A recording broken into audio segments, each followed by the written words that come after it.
आज दिनांक 14 अगस्त 2021 को सहकार भारती से संबद्ध United thrift and credit cooperative society federation of Delhi एवं भारतीय राष्ट्रीय सहकारी संघ के संयुक्त तत्वाधान में सहकारिता के स्वर्णिम अध्याय एवं वर्तमान परिप्रेक्ष्य में सहकारिता का भविष्य विषय पर NCUI के सभागार में संगोष्ठी का आयोजन किया गया।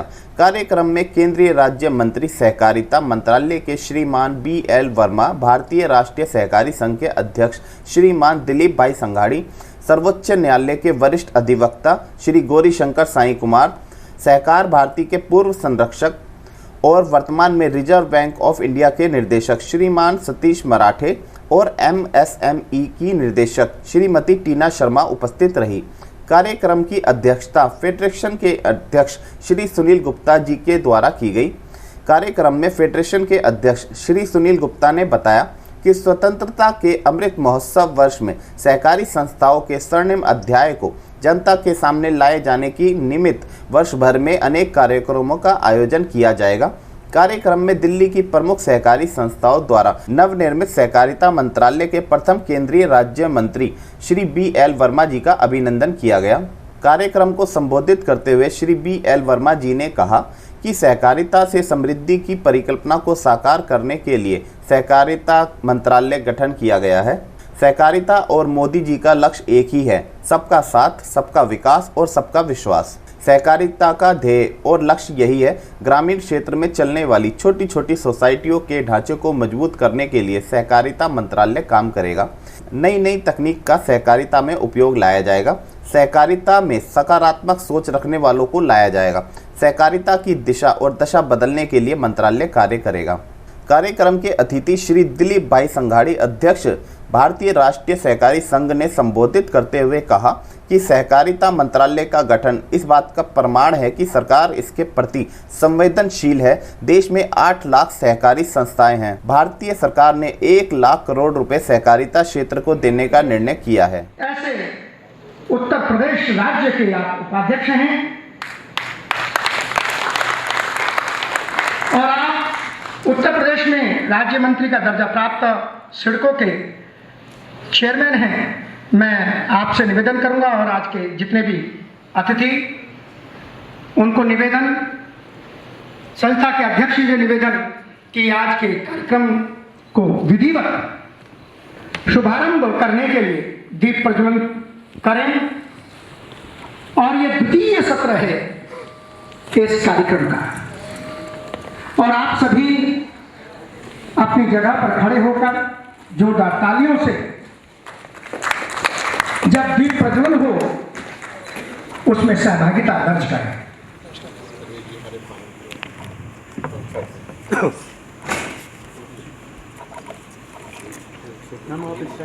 ये ज्योत ज्ञान का प्रतीक है। अंधकार से ज्ञान की ओर, ज्ञान से ज्ञान की ओर, अंधकार से प्रकाश की ओर। और एक एक ज्योति जब जले तो हमारे दिल में उत्साह, उमंग, ऊर्जा का संचार हो और ईश्वर से कामना कि जैसे हमने सबने मिलकर इस ज्योति का प्रज्वलन किया, ईश्वर करे कि सहकार क्षेत्र में हम कंधे से कंधा मिलाकर, भाव से भाव जोड़कर सहकारिता क्षेत्र को एक नई बुलंदी देंगे, जैसे हमारे माननीय प्रधानमंत्री नरेंद्र मोदी जी का सपना है। मेरा भारत स्वावलंबन भारत बने, आत्मनिर्भर भारत बने, मेरे हर नागरिक को रोजगार मिले, मेरा एक नया भारत बने। और भारत, नए भारत के निर्माण में सहकार भारती और सहकारिता मंत्रालय नई उपलब्धियों को छूते हुए आगे बढ़े। बहुत बहुत धन्यवाद माननीय राज्य मंत्री जी। निवेदन करूंगा कि वे उन्हें पटका पहनाकर उनका अभिनंदन करें और आप जोरदार तालियों से उनका स्वागत करें। ये इंद्रिय धनुषीय पटका है, 7 रंग हैं इसमें। सर सामने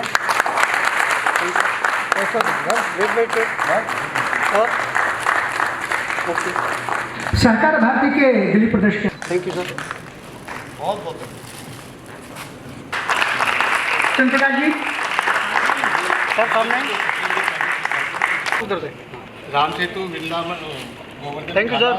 sir sir okay thank you. ये प्राचीनतम सहकारिता का है। कॉर्पोरेट सहकारिता है। ओके सर सामने। मैं माननीय दिलीप भाई सिंघानी जी से लाई हुआ रखा था। और माननीय सतीश मराठी से निवेदन करूंगा कि वो पटका देकर उनको सम्मानित करें। अजी साहब सर सामने।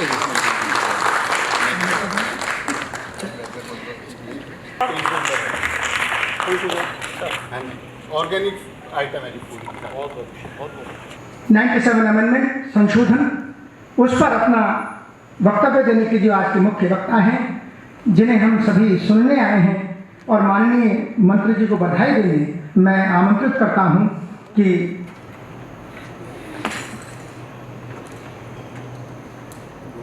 गौरी शंकर जी से कि वो आए और अपना मुख्य राज्य मंत्री वर्मा जी, आदरणीय दिलीप भाई सिंघानी जी, आदरणीय संतोष मराठे जी, सुनील गुप्ता जी, टीना शर्मा जी और प्रवेश गुप्ता जी,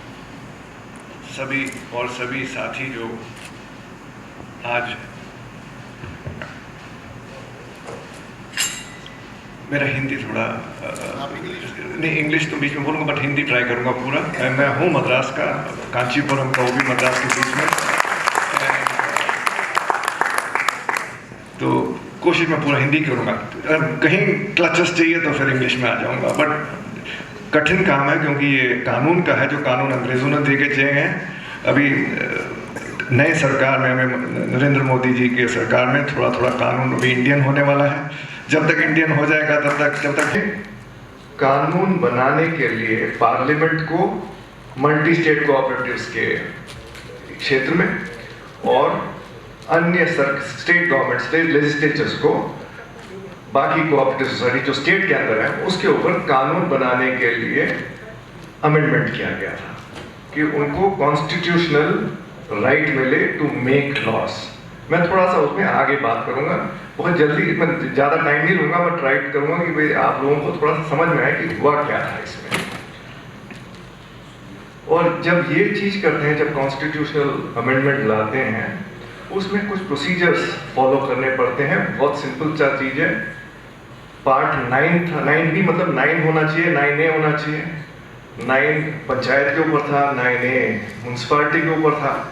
उन सब में ठीक से प्रोसेस और प्रोसीजर जो कॉन्स्टिट्यूशन में दिया गया कि अमेंडमेंट करने से ऐसे प्रोसीजर फॉलो करने, वो करे थे।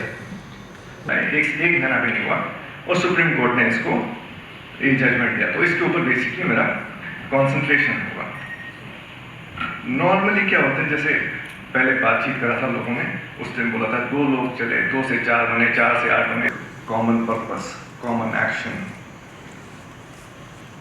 प्रॉफिट के लिए, कुछ और पर्पस के लिए साथ में आ गए। इनकम टैक्स एक्ट में 1922 से लेकर 1961 एक्ट में भी उसको एसोसिएशन ऑफ पर्सन्स कहते हैं। एक यूनिट है, उसमें कोई रजिस्टर करने की जरूरत नहीं है, बट वो यूनिट है। अगर ये एसोसिएशन में एंटिटीज जो हैं वो ह्यूमन बीइंग्स हों, आदमी हों, इंडिविजुअल्स हों, उसको हम बॉडी ऑफ इंडिविजुअल्स कहते हैं। वो उसको भी यूनिट के तौर पे उसको असेस किया जाता है, उसको एक यूनिट माना जाता है। पैन नंबर मिलता है, वो अपना बैंक अकाउंट। मुख्यमंत्री जी, माननीय मंत्री जी से निवेदन करूंगा कि वो सहकारिता से समर्थित पुस्तक का विमोचन करें और हम सभी जोरदार तालियों से उसमें अपनी सहभागिता दर्ज करें।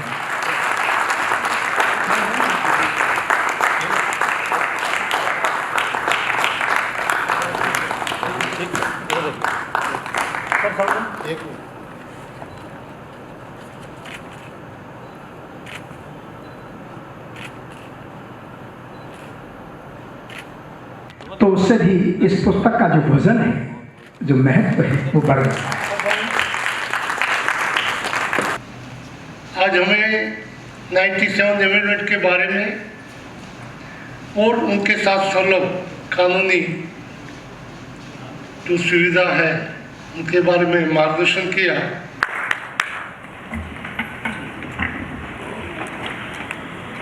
बहुत बहुत धन्यवाद संचालक महोदय, आज सहकारिता के स्वर्णिम एवं वर्तमान परिप्रेक्ष्य में सहकारिता का भविष्य के संबंध में इस गोष्ठी कार्यक्रम में उपस्थित हमारे भारतीय राष्ट्रीय सहकारी संघ के सम्मानित अध्यक्ष जी आदरणीय दिलीप भाई संघानी जी, क्रेडिट फेडरेशन के महामंत्री आदरणीय प्रवेश कुमार गुप्ता जी, सम्मानित सहकारिता से जुड़े हुए अन्य सम्मानित पदाधिकारीगण, सहकार भारती के सभी सम्मानित पदाधिकारीगण और कॉर्पोरेट से संबंधित सभी संस्थाओं से जुड़े हुए सम्मानित बहनों भाइयों, सबसे पहले मैं आप सबको हृदय से बधाई देना चाहता हूं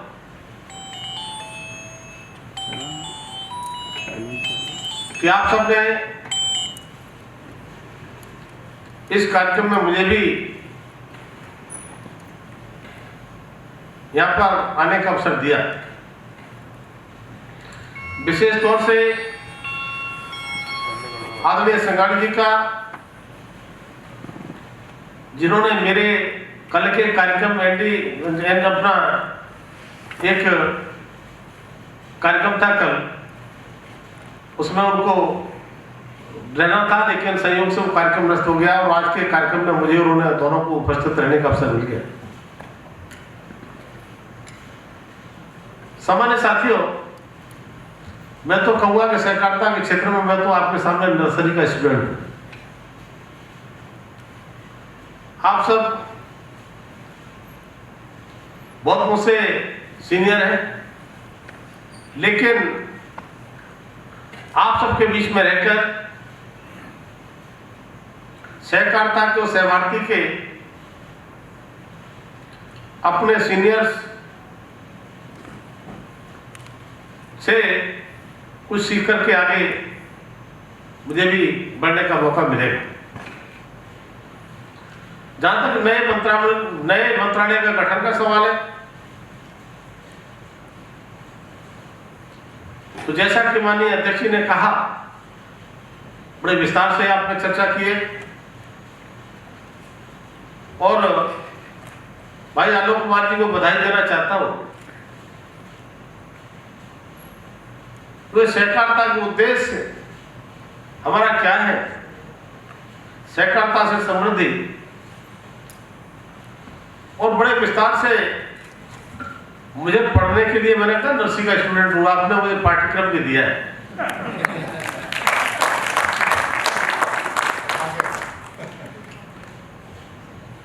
तो उन्होंने कहा कि सहकारिता से समृद्धि, तो सहकारिता से समृद्धि की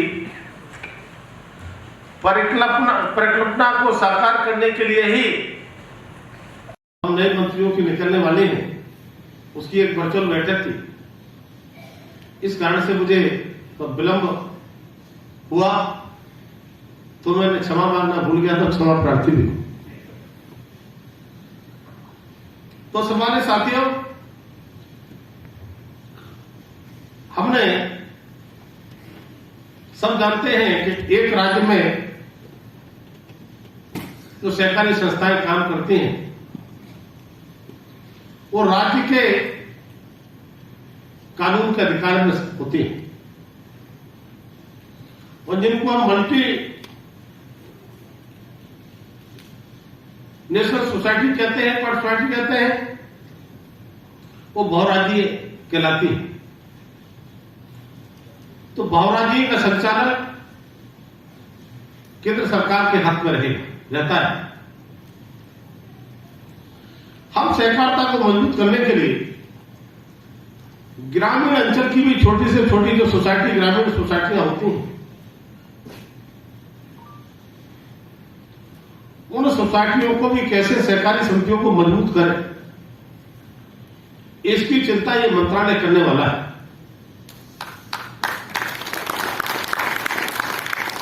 उन सोसाइटियों का भी इंफ्रास्ट्रक्चर कैसे मजबूत हो, कैसे हम उनको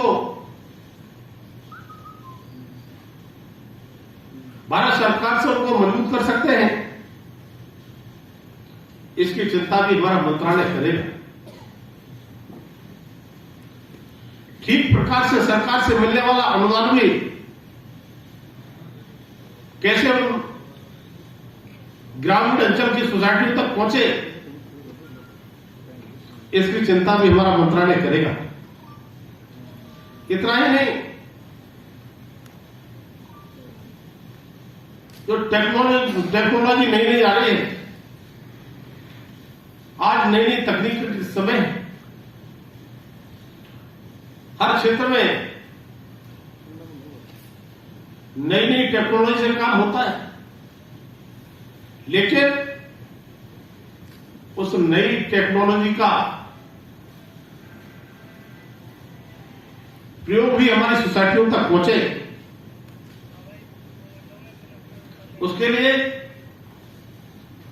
हम उस गांव की सोसाइटी को भी कंप्यूटरीकृत करना चाहते हैं। इतना ही नहीं, माननीय अध्यक्ष जी कह रहे थे, उनके लिए ट्रेनिंग, हम सहकारिता में जुड़े हैं, कुछ ही लोग बहुत इसके अच्छे मास्टर हो सकते हैं, अनुभवी हो सकते हैं, लेकिन सहकारिता एक ऐसा अध्याय है, इसको पढ़ना, सीखना, समझना सबके बस की बात नहीं। इसके लिए हम कैसे उनको ट्रेनिंग, और ट्रेनिंग केवल कर्मचारी अधिकारियों को ही नहीं, हम ट्रेनिंग देना चाहते हैं उन सहकारी समितियों के सदस्यों को भी, उन सहकारी समितियों के डायरेक्टर को भी, उनके अध्यक्षों को भी। जब सारे के सारे लोग प्रशिक्षण प्राप्त होंगे, अपने अपने अधिकारों को समझेंगे, सहकारिता के महत्व को समझेंगे, तो मुझे लगता है ये सहकारिता जो हमारा समृद्धि की ओर हम कहते हैं, इस परिकल्पना को हम साकार कर पाएंगे। केवल हम ट्रेनिंग ही नहीं देंगे, जो कॉपरेटिव मैनेजमेंट की बच्चे सब शिक्षा लेना चाहते हैं, उनके लिए हम शिक्षण संस्थाएं खोलकर के शिक्षा की व्यवस्था भी हम करेंगे। और इतना ही नहीं, सहकारिता को मजबूत करने के लिए हमको राष्ट्रीय स्तर पर और अंतर्राष्ट्रीय स्तर पर समन्वय बनाकर के इसके लिए भी जो काम करने पड़ेंगे सहकारिता को बढ़ाने के लिए, वो काम भी हम इस मंत्रालय के माध्यम से करेंगे। लेकिन साथ ही साथ मैं भी चर्चा बाहर बैठा हुआ भी कर रहा था, आप सबके सामने भी कर रहा हूं, सहकारिता के इस आंदोलन जिनकी भूमिका सहयोगात्मक, जिनकी भूमिका सकारात्मक है, जिनकी भूमिका जोड़ने वाली है, उनके लिए मंत्रालय पूरी तरह से आपके साथ खड़ा है।